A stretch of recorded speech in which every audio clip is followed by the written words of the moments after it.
Euh, En tout cas, ben, j'espère que voilà, que pour les auditeurs ceux qui vont nous suivre, que ça aura été, en tout cas, pas réducteur, mais une des explications.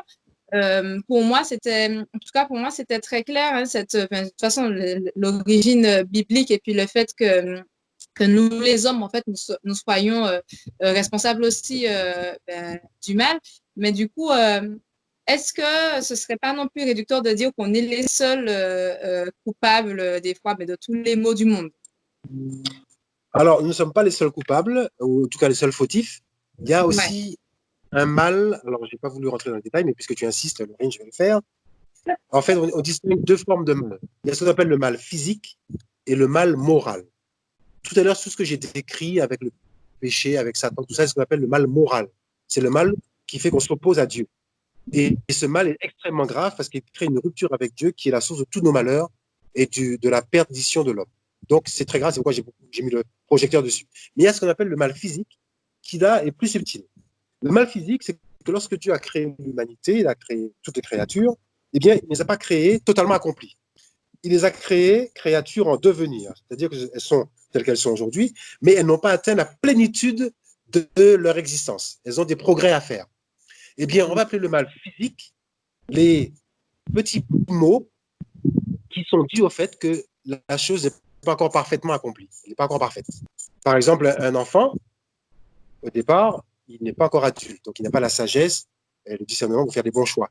Donc, tout petit, il va poser des choix, pourtant il n'est pas méchant. Mais parce qu'il est petit et parce qu'il n'est pas encore intellectuellement totalement développé, il va mettre la main dans le feu, par exemple. D'accord? Ou il va jeter son petit frère qui a pris un jouet qu'il voulait par un sentiment de convoitise. Bon, eh bien ça, c'est un mal, mais ce mal est dû au fait que cet enfant n'a pas encore la capacité de raisonner, de dire, mais il n'est pas raisonnable de prendre le jouet dans les bras de mon petit frère, ou il n'est pas raisonnable de mettre la main dans le feu. Vous voyez, donc le mal qu'il va accomplir est lié au fait qu'il n'a pas encore atteint un développement qui lui permet d'éviter ce mal. Voilà. Donc, c'est valable pour les créatures vivantes comme pour les créatures inertes. Leur état de non-accomplissement, leur état d'imperfection temporaire peut être source de maux qu'on appelle les maux physiques. Voilà.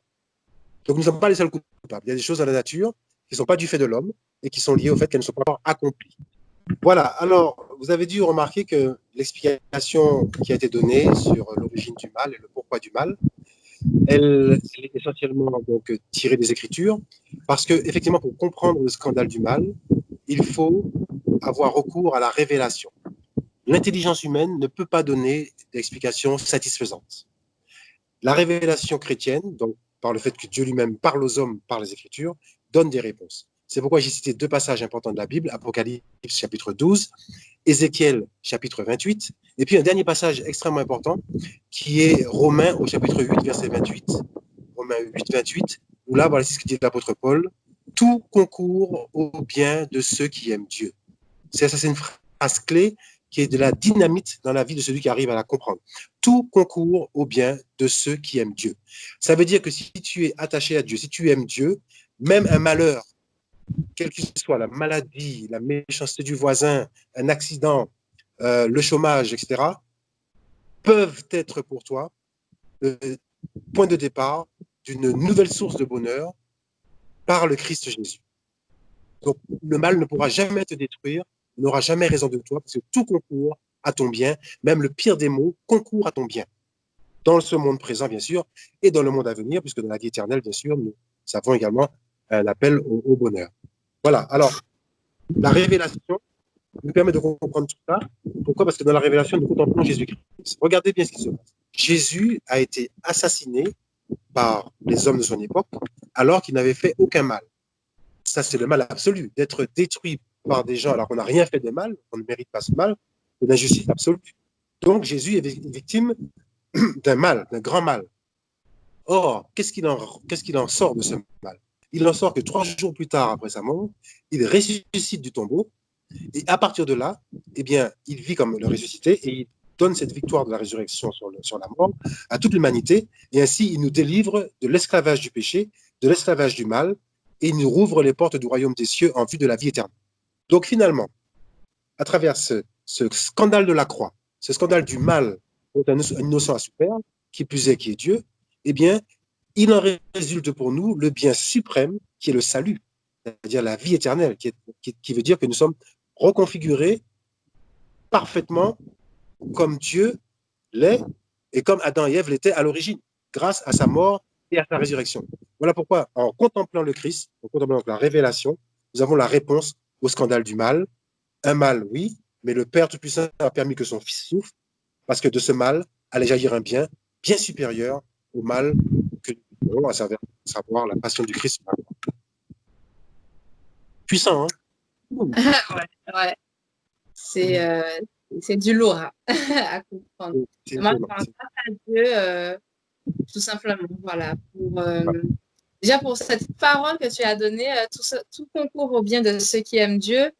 Voilà, ça m'a rappelé, je pense que ce sera peut-être le mot de conclusion, cette phrase que la mère d'une amie m'avait dit un jour à propos de ce même sujet. D'ailleurs, elle m'a dit, et puis écoute, Dieu, il donne ses plus gros combats à ses plus vaillants soldats. Ouais, c'est une version intéressante. On comprend comme on veut, mais voilà, c'est une façon de dire que on a l'impression d'être abandonné par Dieu alors que c'est lui qui vit les choses à notre place, comme tu viens de le dire. Ouais. Ça me rappelle deux exemples que je vais te donner. C'est le premier exemple, c'est une parabole inventée de toutes pièces, mais qui est intéressante. C'est un homme qui arrive au ciel après être mort, donc c'est un bon chrétien. Hein. Il arrive au ciel, dans le royaume de Jésus.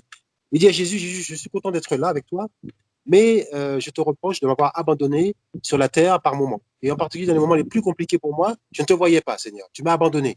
Donc tu as laissé le mal finalement prendre le dessus sur moi.